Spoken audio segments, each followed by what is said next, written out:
Първо искам да честитя 25 годишнината на АРС.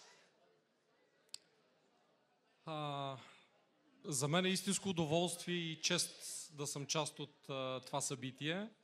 И наистина е впечатляващо колко много хора има тук от всички области на нашата икономика.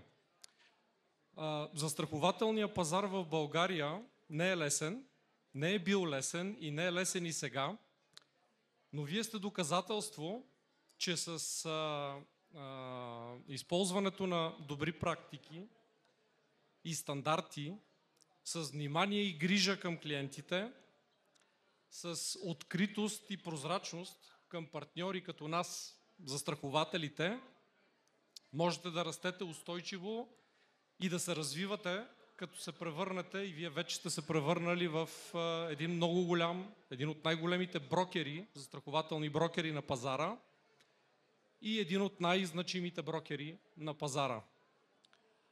Благодаря на всички хора от АРС за вашия професионализъм, за вашата иновативност и за това, че също така проявявате разбиране, когато имаме трудни ситуации. И наистина имаме такива ситуации. Искам да ви пожелая най-вече да сте здрави и заедно да успеем да развием застраховането до нови нива, да повишаваме постоянно качеството на услугата и разбира се, пожелавам ви страшно много доволни клиенти.